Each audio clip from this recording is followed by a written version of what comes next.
Today is December 15th, 2022. My guest is economic historian Judge Glock. He is director of research at the Manhattan Institute.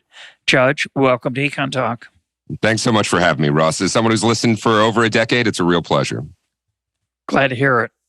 Our topic for today is housing. We're going to start with zoning based on a recent essay of yours where you gave zoning 2 cheers, not 3, 2.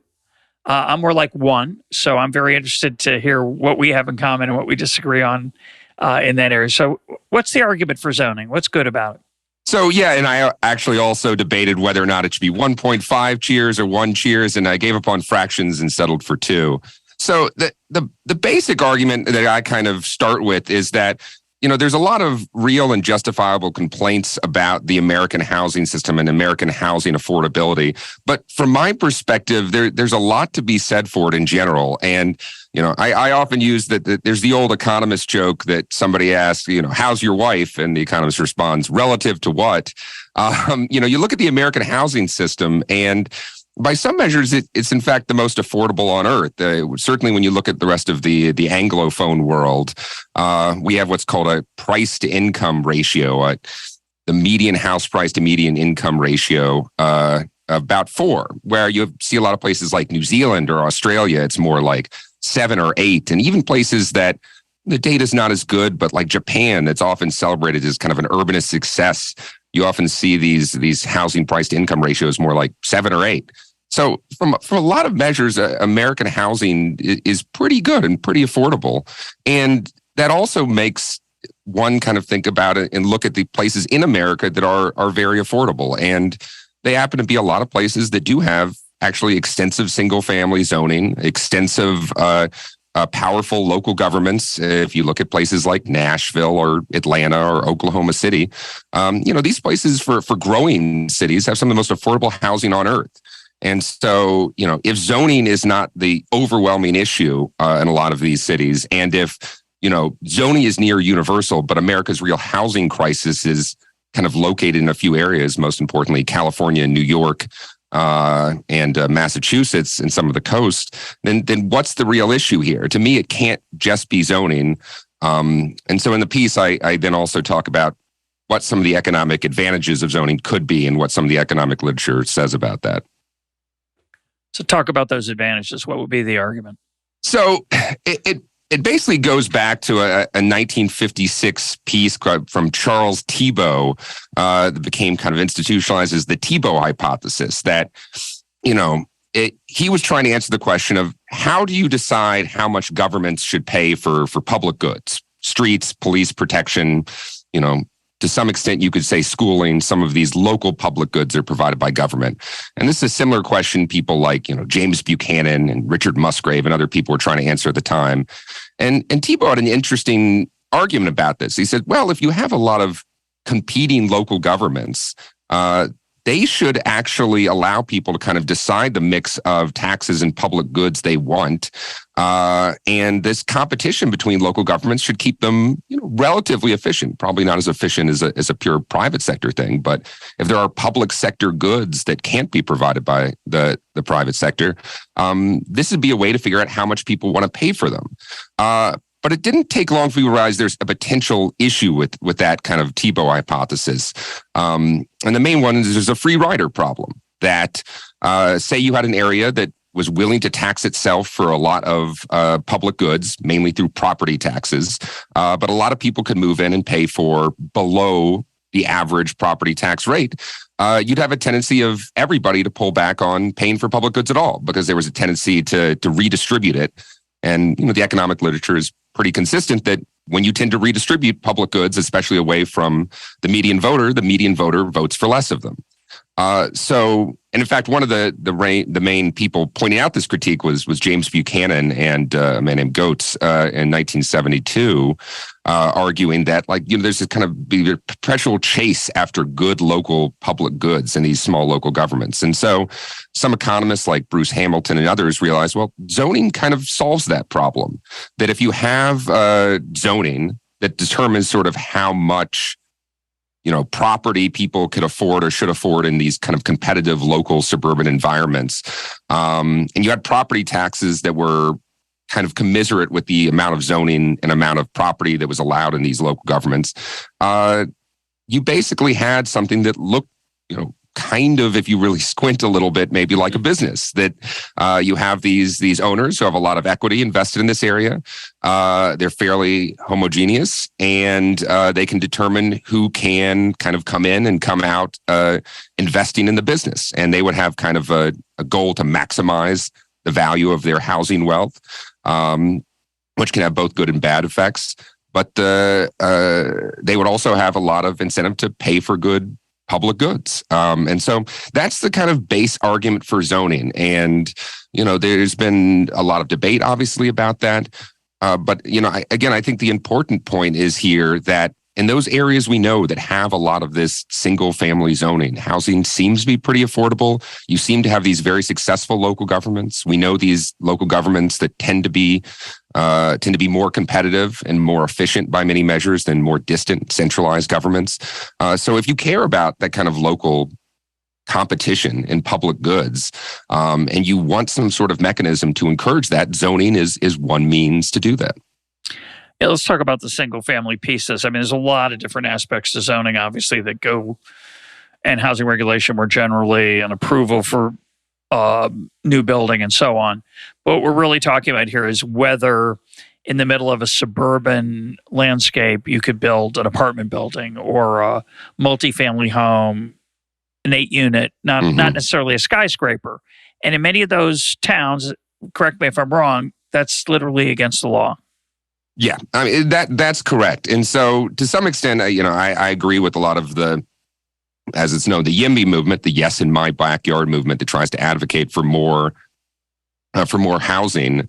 But the interesting thing again is their argument is like, well, the main barrier to housing affordability is this inability to build these large apartments in single family zone communities in the suburbs.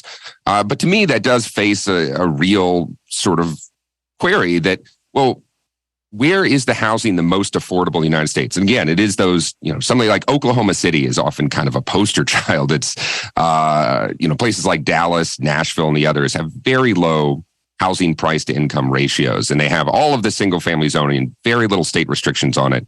But if you look at places like California and Massachusetts, California especially, they have by most measures the densest housing in America. They have lots of multifamily housing. They have lots of what's known as infill housing, and they encourage that at the state level.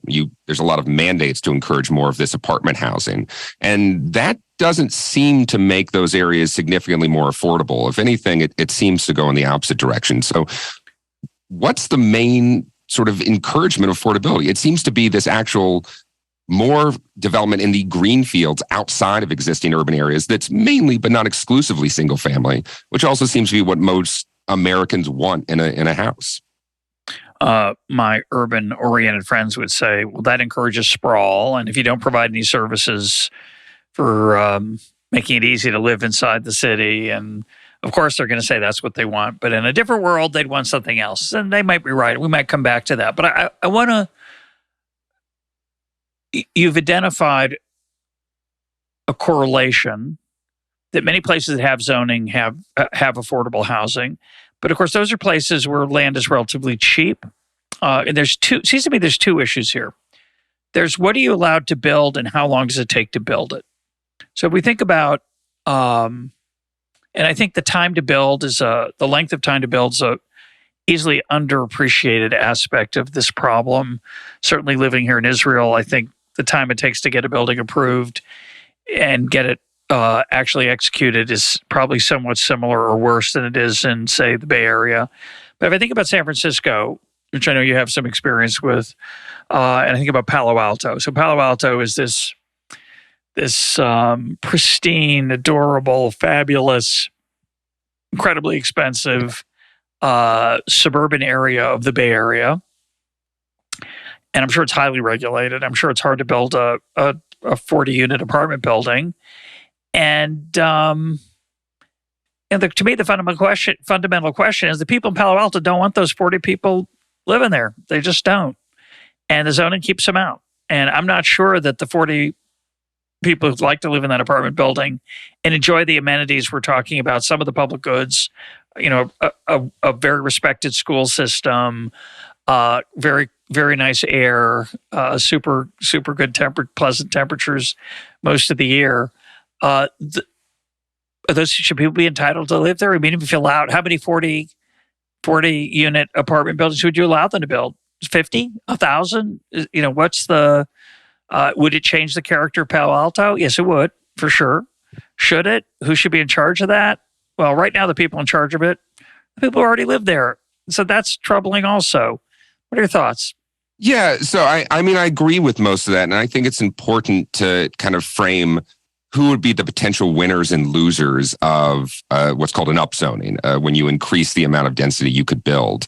So, there's a good argument that if you were a benevolent city manager, you don't say dictator when you get down to the city level, but let's say you're a benevolent city manager. Yeah. And the smaller level, again, I think it's more, there's a good reason you actually allow more centralized kind of executive control at a smaller level, because there's more exit as an option as opposed to voice as an option. But let's say you're a benevolent city manager. Bruckner, an economist back in the 1990s, said that, well, your actual goal should probably be to maximize the value of land in your city. You can't control consumer welfare. You can't control, all of the businesses and whatnot. But if your goal is to maximize the people inside it, you should maximize land welfare. And that would, it would help do all the things that I talked about in competitive local governments. Now, a lot of YIMBYs and some of the other groups, urbanists aligned to them, assume that would mean everybody would try to prevent development. But most of the evidence is that contemporary zoning is too strict relative to a goal of maximizing land value. So you mentioned that, people like to point out the person in Palo Alto has a $3 million, $4 million single family home. People say, look at all the benefits zoning gives that person.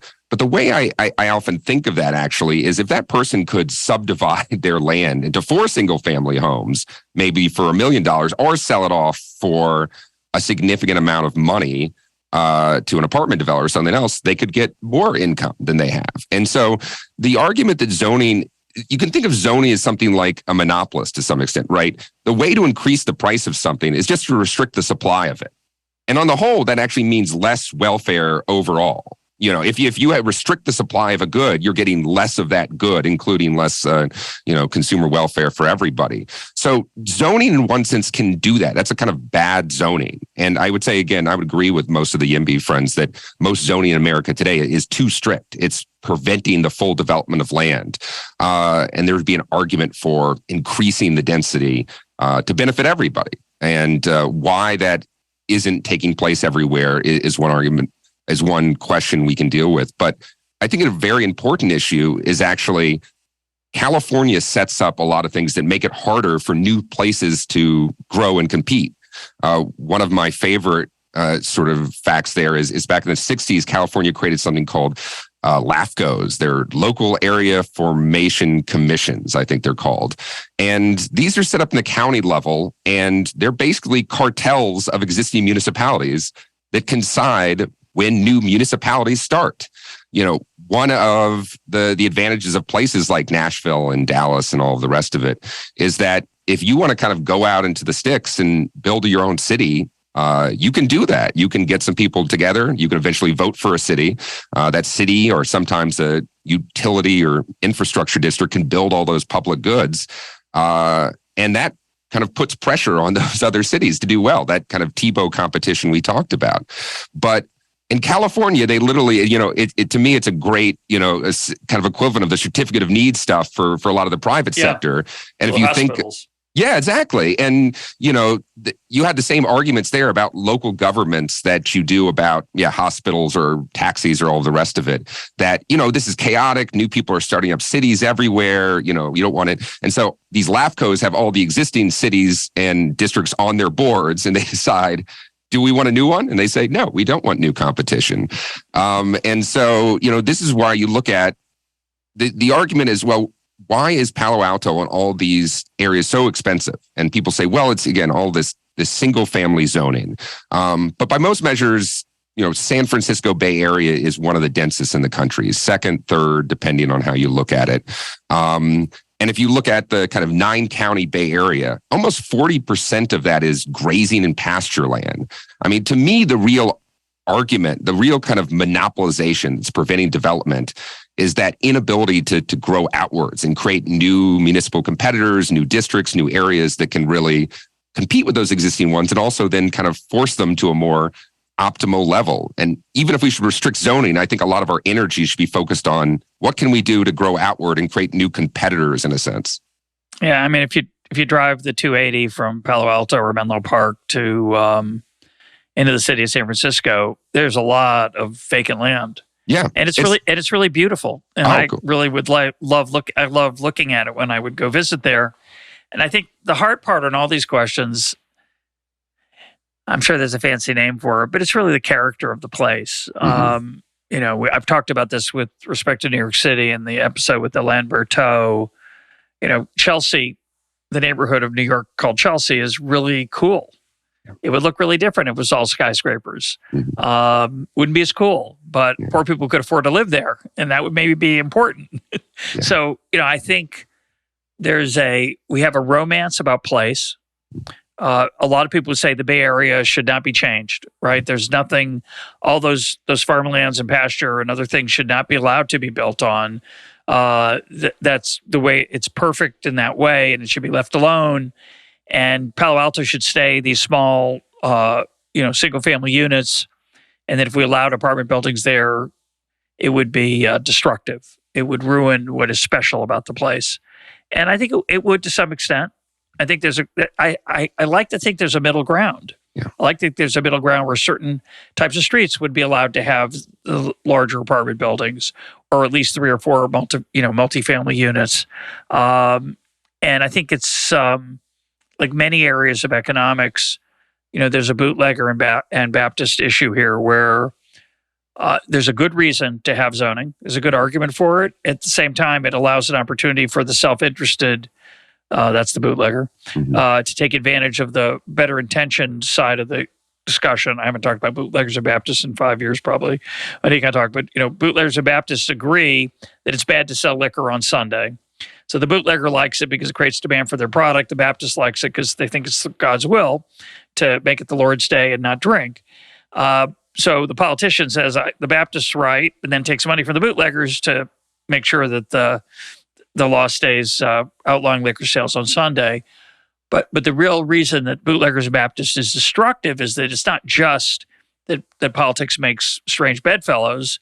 It's that when you get into the details of how the regulation gets implemented, the Baptists have gone off to church, and the bootleggers are really focused on how this is working to make sure it helps them. I think that's the real issue, right? It's a powerful tool, zoning, and my guess is that in its actual implementation, it doesn't need to be as draconian as it actually is.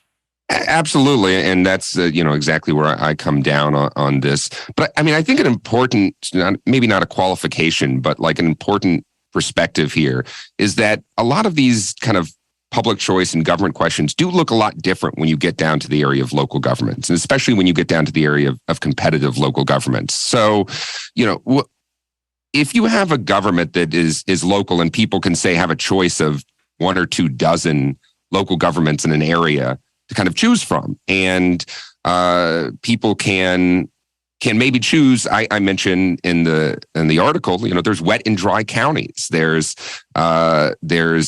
cities and places where drugs are fair. That means places where you can legally buy alcohol and can't. Exactly. Right? Exactly. Yeah. Not everybody knows what that is. No, thank you. Good point. It's much rarer than it used to be. Even 30, 40 years ago, it used to be fairly common to have dry counties throughout.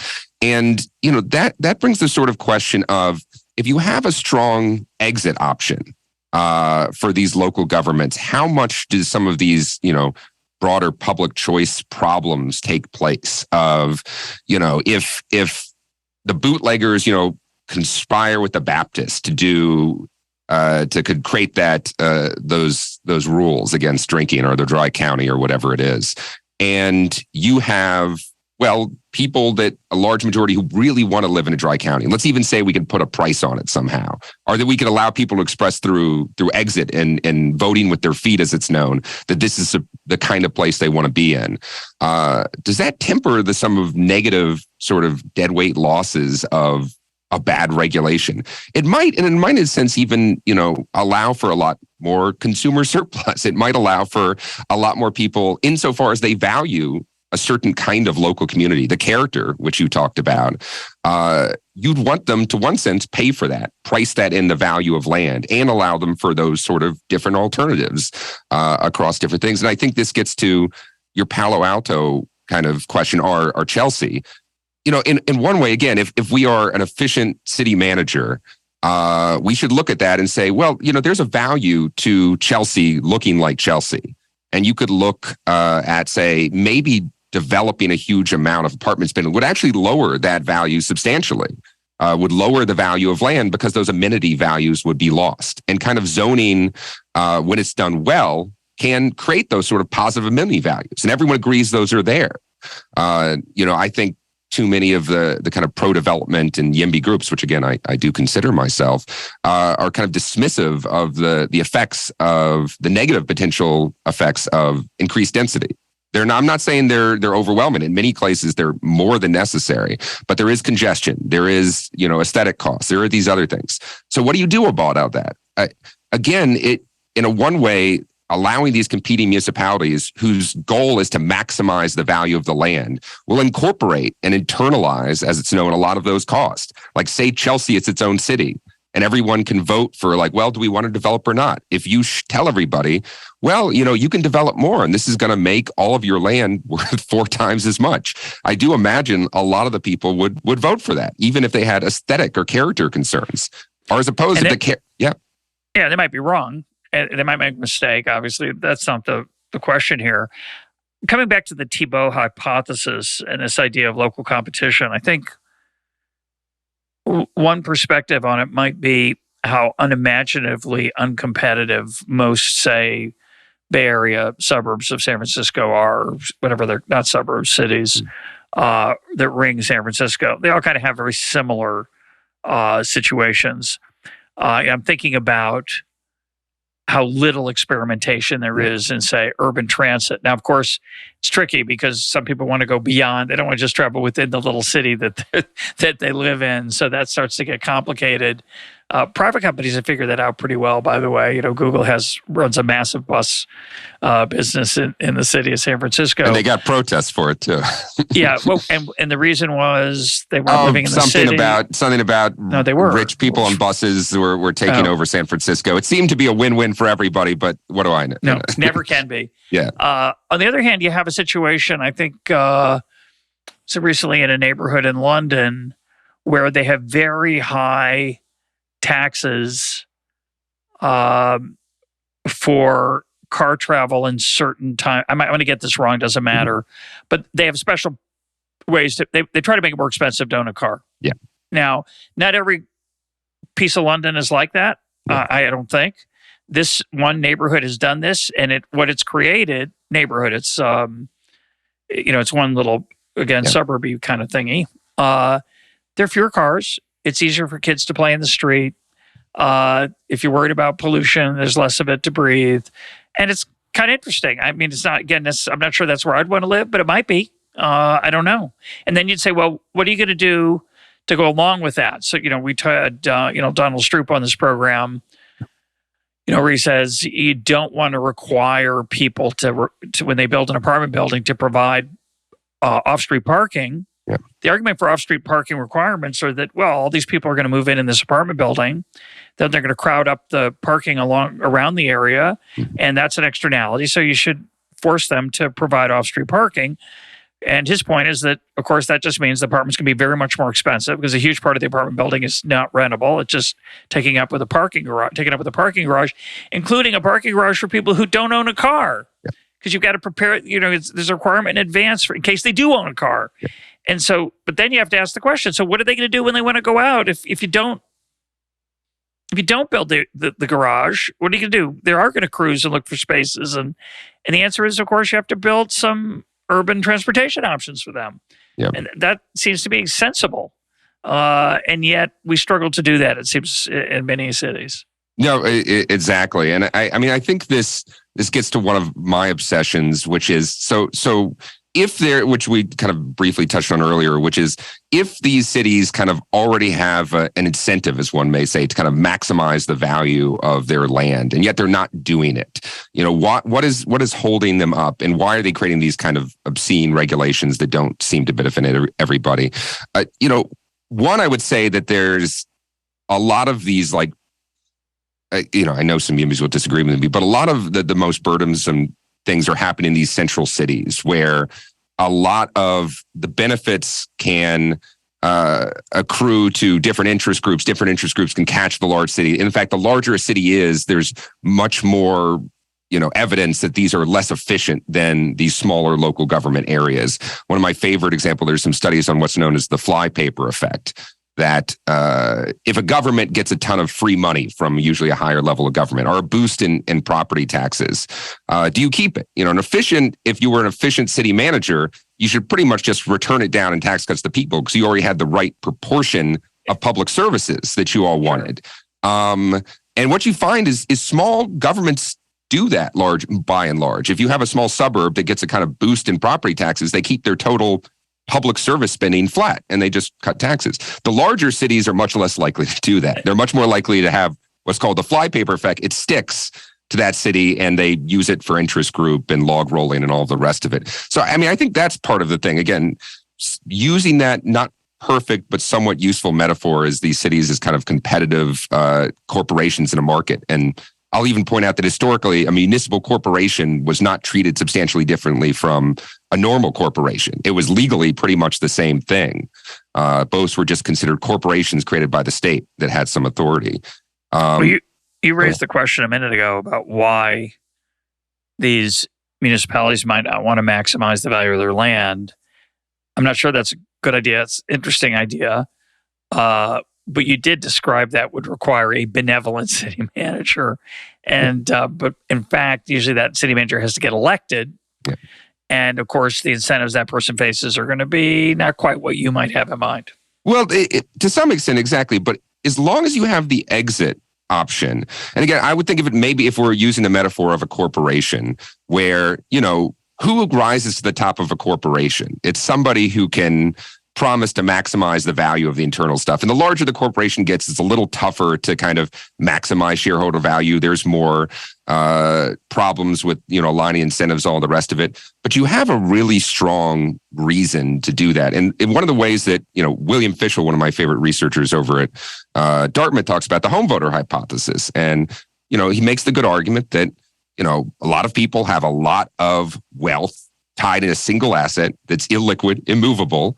And that's why they're rightfully attuned to what their city manager does.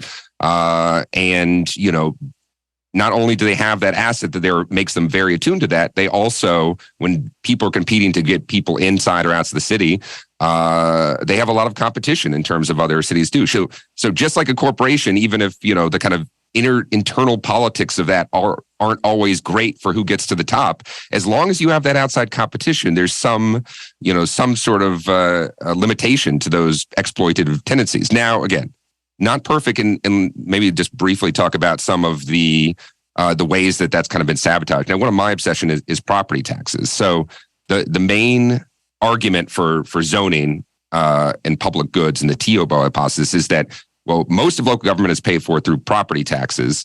And if you have a new development that increases the value of property taxes, everyone in the city benefits from that.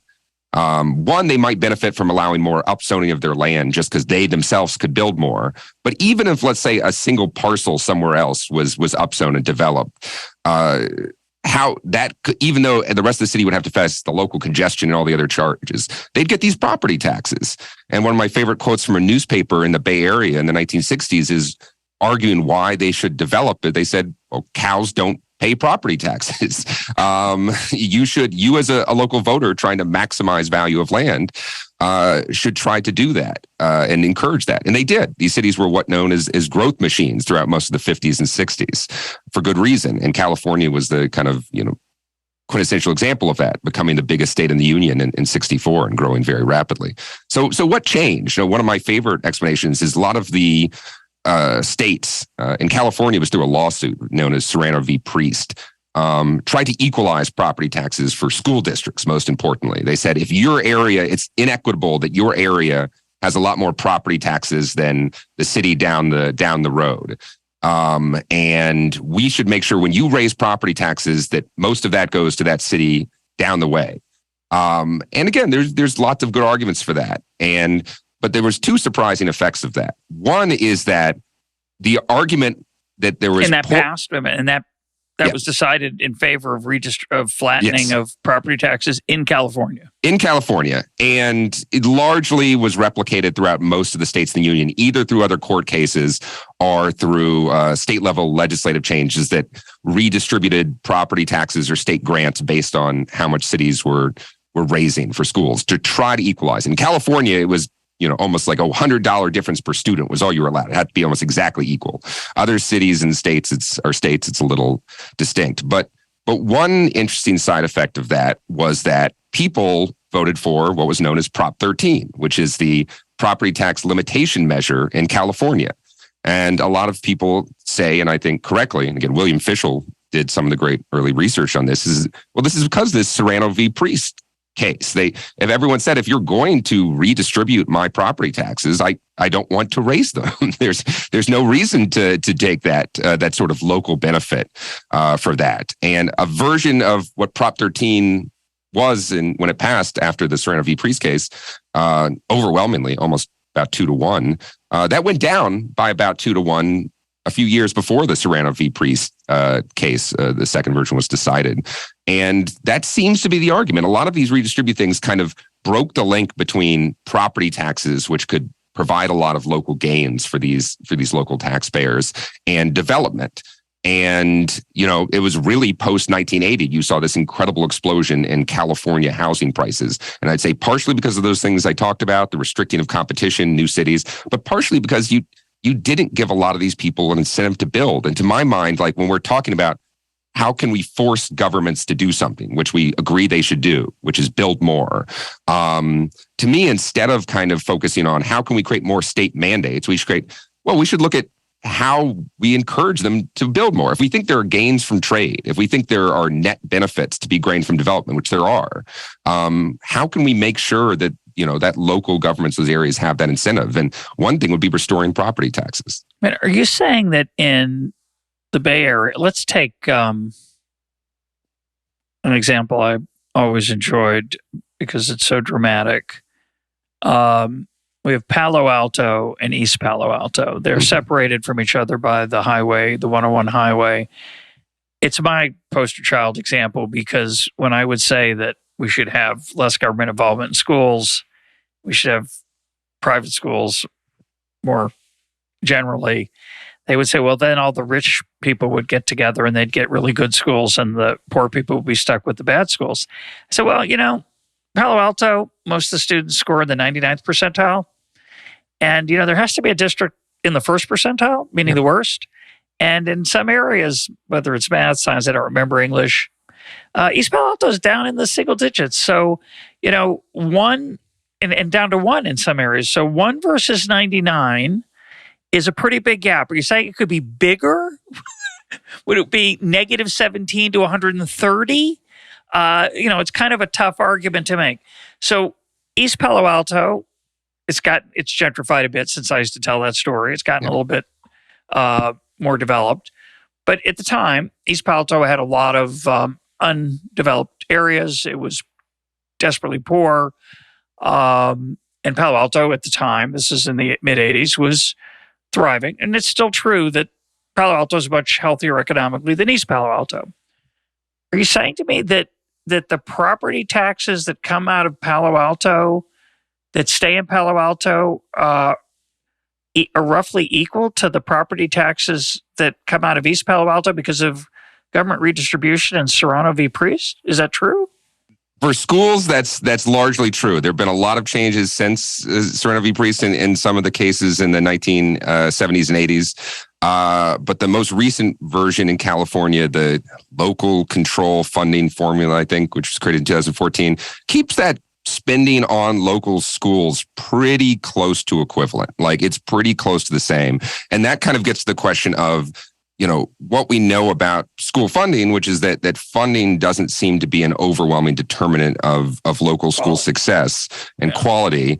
And two, the interesting thing to me is that what everyone agrees what happened, both post Serrano v. Priest and post Prop 13, is that school spending dropped substantially across the state of California. And even if you don't think it has a substantial effect, everyone agrees that what California turned from, in many ways, a leader in local education in K through 12 into an obvious laggard near the bottom of a lot of quality and other metrics. And that is partially because, they had trouble. One, you had trouble funding those local schools because you had to ask, instead of someone who cared about funding their local schools because they paid for it in their local area, they saw the benefit and they saw the housing value benefit. I mean, one of the strongest connections in the historical literature going back to 1969, a Wallace Oates piece, is that areas with better school districts tend to have higher values, everything else held constant. And so, a lot of people, poo-poo that, but housing values, thank you. One of the interesting points of that is that gives people a very strong incentive to care about their local schools.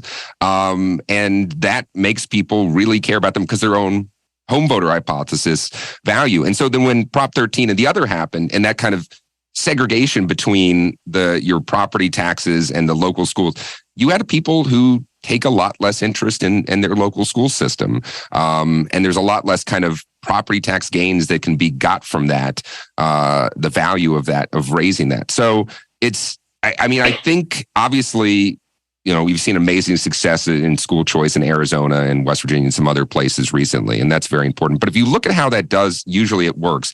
It takes the state funding formula and allows that to redistribute, but it keeps most of the local stuff insofar as it's not already redistributed local, which, we need more competition in schools in general, but insofar as you do have competitive local governments, which actually, in a lot of people who care very strongly about the value of their local schools, it works pretty well, which is why, again, suburban districts seem to work pretty efficiently, and these central city districts, similar to the other problems I discussed with central cities earlier, seem to work terribly. Prop 13, just to be clear, was explain it. It was a cap. Yeah. Explain. It was a cap passed by voters, again, about a 2-to-1 margin, I believe, in 1978, that basically didn't allow property taxes to raise more than, I think, 1% a year, and basically actually froze all kind of property tax income for all these cities and whatever they were in 1978, or the kind of distribution of it. And, the argument I've made and Fischel and some others made is this is largely a downstream effect of this earlier attempt to equalize school spending in some of the other states' attempts to kind of equalize, local property taxes. Because, otherwise, property tax can be a very powerful reason to get people involved in caring about their local community. And insofar, schools is a more borderline case, but insofar as you do have public goods that you do care about, the roads and the rest of it, it can help tighten the connection between those local incentives and home values. Fascinating. Did not know that about. I knew there was equalization in some states across school districts in terms of spending. And I guess I'm going into all the details. Obviously, it's complicated, but I didn't think about what that does pre-stream or upstream when you think about we need more of better roads or better whatever it is, and you're worried that a bunch of it's going to be siphoned off. Your incentives are very low to favor that. Yeah. Fascinating. And the basic, sorry, go ahead. No, go ahead. Well, I mean, I think the basic thing is, the argument that, this goes down to kind of fundamental public choice economics and stuff of like, how do we decide how much public goods we want? And what's the best kind of level to decide that? I mentioned, the kind of European/Catholic concept of subsidiarity. Like, you want the lowest level of government possible, but no lower. And to me, for a lot of these public goods and for a lot of government in general, which everyone, all of the public choice, economists are not anarchists. They care about how do we fund actual public goods, including public goods that may just have, very low and declining, like kind of are very high economies of scale that the public we feel needs to provide. And there's a lot of good argument for saying like the local government should do that, and they can do that much more efficiently, in which case we need to figure out a lot of ways to strengthen local government that will, as James Buchanan realized later in his career, that kind of competition, both federalism at the state level and especially local level, will kind of constrain that Leviathan. So even if we have concerns about local spending and local, factors and externalities and all the rest of it, a lot of what we should do is figure out how to make sure these governments are as kind of coherent and internalize most of what they can earn and benefit from as possible. What comes to mind is the following. Public competition is usually not, I don't think of it as effective as private competition. Usually it's expensive. It's much harder for me to move from Palo Alto to Menlo Park than it is for me to change cars when I decide to buy a new one, and other things like that. I get used to my neighborhood. I might like my public school or whatever it is. But what you're pointing out, I think the real takeaway from our conversation is that even when local government works imperfectly, when we impose certain regulatory constraints on it from above, such as these kind of equalizing of property rights, we detach and destroy some of the natural incentives that might make them work fairly well. And that we've done a bunch of that in America. Is that in other words, I don't want to be romantic and say that each community picks the level of zoning and housing regulation that it wants, because I don't like that kind of language, and I think it's misleading, and there's special interests and so on. But certainly, if I make it hard to pick the level that anybody wants because I'm imposing certain constraints on it, we're going to get a lot of people not paying attention, and that'll make it even harder. It'll make it even easier for special interests to get what they want. Well, exactly. And I think, you pointed out that it's harder to move from a local government than to switch, car suppliers or whatever it is. It's a lot more restricted on exit. And so, what economists realize when it's really hard to exit from some sort of areas. Now, one, you could talk about antitrust or something like that, and even breaking up the large things. And I've seen some good arguments, say, for breaking up school districts, even beyond the usual arguments about just allowing, voucher-based choice, which I agree with. But the other thing is, to think about is we do have the higher levels of government in some sense have to restrain that when you don't have as much of an exit option. So, even the, say, electricity deregulation that it's kind of taken over the air, we all agree you can't really switch the wires that everything comes through on. Maybe you can allow electricity generators to compete for price and how much they provide electricity hours, but it's really hard for you to just exit and pick another guy who's going to draw a wire to your house. So then you have the government kind of constrain that monopoly. And I think one of the important things are, monopoly is maybe just another word for inability to exit easily, or difficulty to exit. And so one of the things I think we need to do is make sure courts, especially, and higher levels of government are restraining kind of the worst excesses of that. If you look at the 1950s and 60s, you had courts strike down, minimum lot size of an acre is just plainly ridiculous. This is not meaning you couldn't build a house on anything less than an acre large. And the court said, this is just clearly expropriating the value of usually, say, a farmer's land. He can't develop fully because you're not doing that. And he doesn't have an ability to exit. That farm is just, part of, he was stuck in that municipality or whatever it was. And often in the day it was harder. It was, sometimes hard to form a new municipality too. And so, we should have courts in higher levels make sure that you don't have that, while still making sure that as much as possible, we have that local government or government public goods provided at that local level. Because the alternative of redistribution actually means we probably have too few public goods overall, because people don't want the free rider problems I touched at before. Or we have the alternative of a Leviathan, a larger state that has all of the log rolling problems are even greater at that level in public choice. And I'll mention one thing that, I mentioned, one final thing that I mentioned in that article is that for those, kind of hardcore libertarians who are big fans of, say, Robert Nozick, who love, the book Anarchy, State, and Utopia, he mentions in the book this idea of kind of a meta-utopia that that allows people to choose these different communities that have a lot of a power if you chose to join them. But as long as you have this exit option to be able to move from them, the meta sort of government that protects peace and basic rights and so forth should kind of allow these local communities to operate, because you want to allow people diversity of choices, including choices to contract for public goods and some amount of control that you're willing to contract away from. And after I wrote this article, I actually read that Peter Boettke over at GMU and some others had written about that James Buchanan had in reviewing Nozick's book, compare this kind of the Tebow competition, the idea that might be like, well, this looks a little bit like Tebow competition. This looks like, the kind of thing that, to some extent we have in America. Not that we should, perfectly mimic that, and not that we should allow local governments to run rampant or everything. But, even if you're a hardcore libertarian, a lot of what zoning and a lot of this local control is people who moved to these areas and moved and made a choice to be constrained in some way.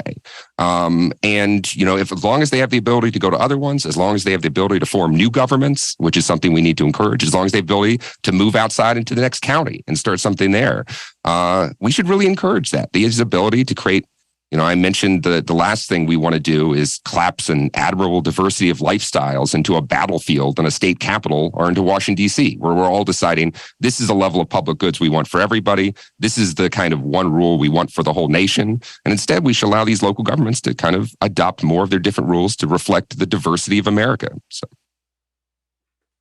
you could change one thing in the housing market and you can pick the city. What would you change? That's a tough one. And I would probably say that, if you just look at, highest housing prices, it's easy and correct to focus on the Bay Area and to say a lot of those rules that just prevent you from building outwards, get rid of those. Everything from open space reserves to slope density ordinances to they often have the equivalent of green belts or urban growth boundaries that refuse to allow you to grow out. So get rid of all of those. Allow people to grow out. Get rid of those LAFCOs that prevent the new abilities to form new governments. And you're going to get the Bay Area a lot closer to an efficient housing market.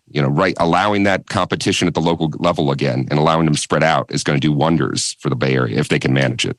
And what would your answer be to the people who are concerned about urban sprawl and the amount of infrastructure that's going to have to be created to allow those people to get to work and so on?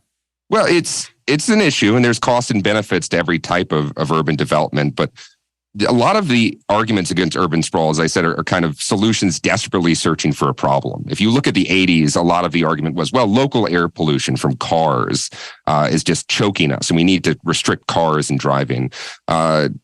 Thanks largely to environmental regulations, the local air pollution by cars are down by more than 90% per mile driven. It's not a local political issue like it once was. And now people say, well, cars make their CO2 issue, the emissions issues. And, I say that seems less important, obviously, when we're going more electric, when we're going hybrid, when we're going, we're reducing the gasoline cost per miles driven. So a lot of the arguments against sprawling cars things to me, I just don't entirely understand them. And find the argument that it costs a lot of money. One of the examples I use is, and we haven't talked about Houston, which has no zoning, but I think, I could explain why. Yeah. Talk about Houston. Go ahead. Okay. So, Houston, one of the things they allow on their fringes is something called municipal utility districts, MUDs, they're known. And a developer can kind of go out into the sticks in Harris County or further out counties, further outside of Houston, and basically have two people raise their hand and say, I agree to vote for a MUD in my district, and we'll tax ourselves to do the MUD. And then the MUD issues bonds. These local MUDs, they build the roads out there. They build the pipes, the sewers, the water, and the rest of it. And that's all internalized. All of the property tax payers in that new area all the homeowners have to pay for all those new utilities through property taxes. And the only way you can get someone to pay for them is to encourage them to move to that place in the first place, because there's nobody there yet. And so there's a lot of good evidence that this stuff, especially when properly internalized, does pay for itself. And you want to encourage that because that encourages more people to create these. Now, on the broader issue of Houston and zoning, which is a big discussion, I live right now in Austin. I'm just a few hours outside of Houston. Houston is an amazing, successful city. I've known people who worked on some of the recent votes to make sure Houston was not zoned, remained the only large unzoned city in America. And I think they were correct to do that.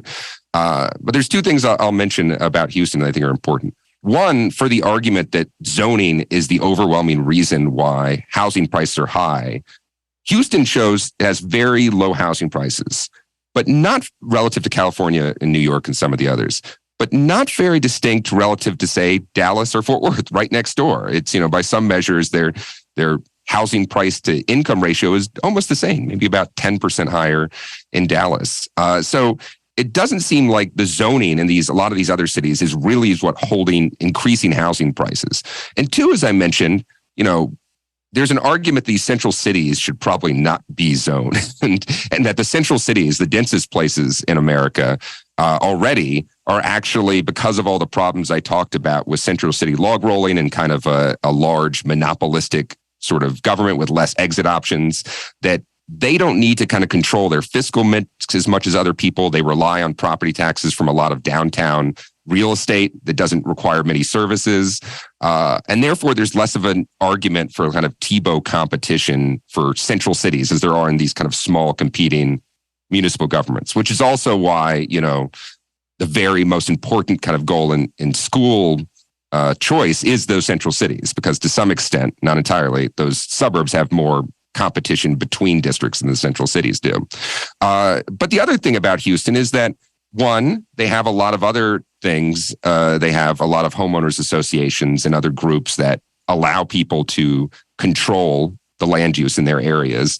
And two, a lot of these suburbs themselves are zoned. I think Katy, Sugarland, some of these other cities are zoned in the suburbs outside of Houston. So Houston shows that you can have a city that works very successfully, that allows suburbs to choose some amount of their own zoning, that allows some people to form new governments outside of the fringes of it. And, it works pretty well. It doesn't work as distinctly as from, say, again, Dallas or San Antonio or some of these other cities as people think. But, that kind of mix of pretty open in the center city, some amount of suburban competition, some amount of unanimous homeowner association controlling land use can do pretty well.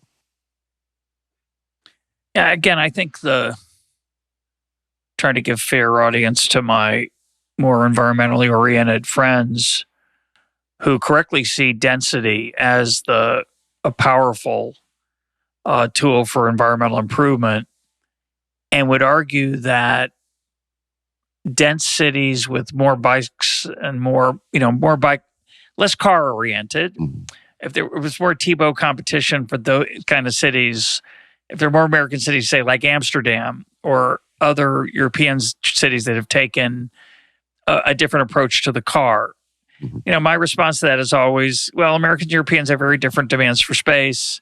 Americans have bigger families. They like being out in Sugarland and Katy probably, and they don't really want to cram themselves into a tall apartment building. When they're single, they might, but when they have kids, they're less interested. And I think the battle zone for urban life in America, and here in Israel, we have lots of interesting issues around this because of the high costs of living in Tel Aviv, which is a place so many young Israelis want to settle in, and to start with at least.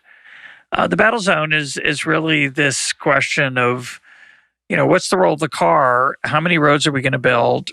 How good a public transportation system we're going to build alongside it? And then I wonder what technology might come along.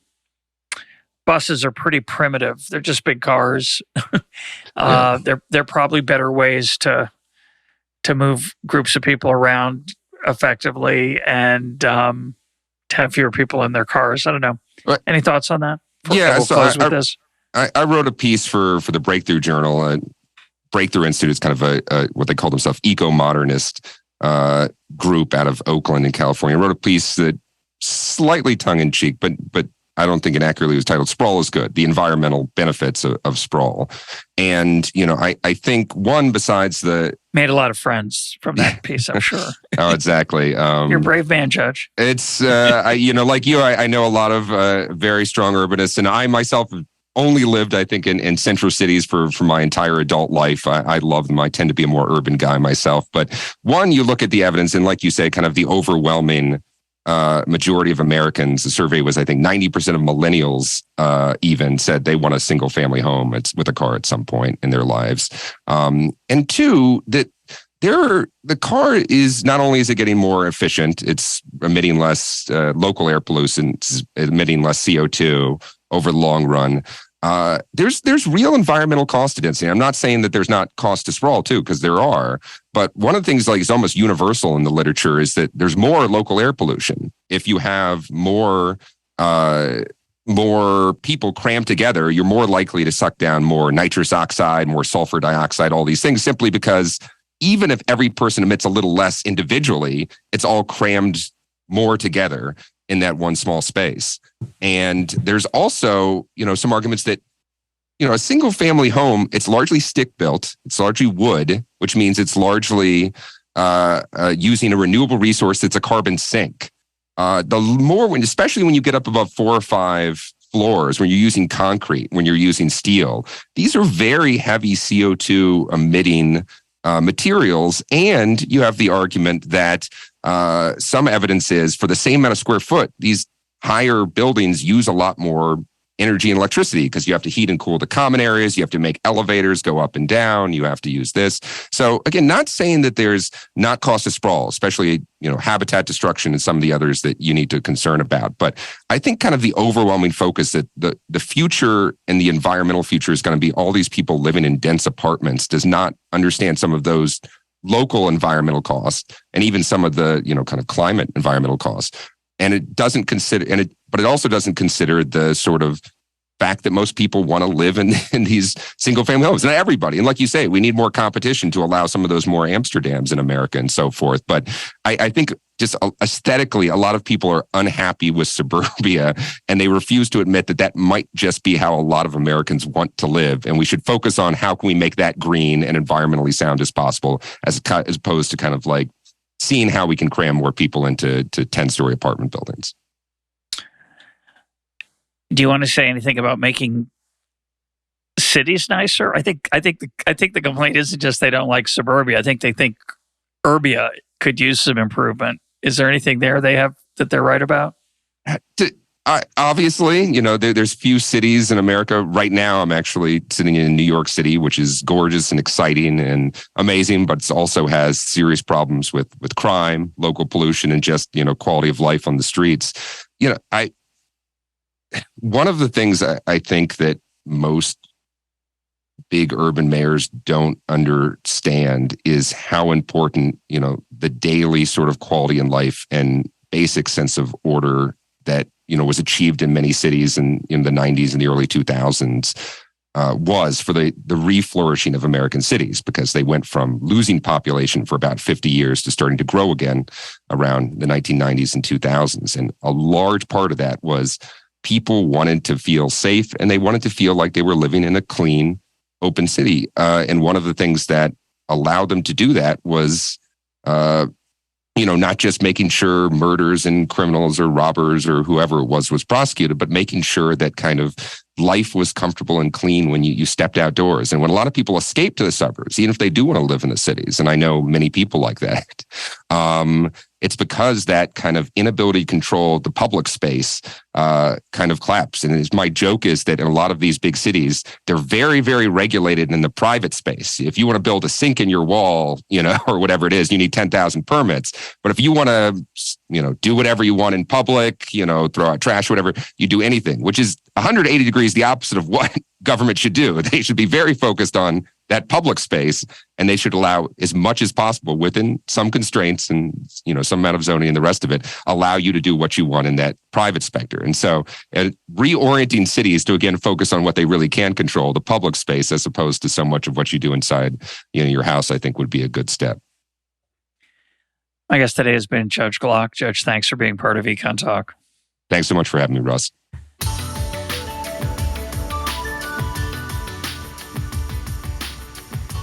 This is EconTalk, part of the Library of Economics and Liberty. For more EconTalk, go to econtalk.org, where you can also comment on today's podcast and find links and readings related to today's conversation. The sound engineer for EconTalk is Rich Goyette. I'm your host, Russ Roberts. Thanks for listening. Talk to you on Monday.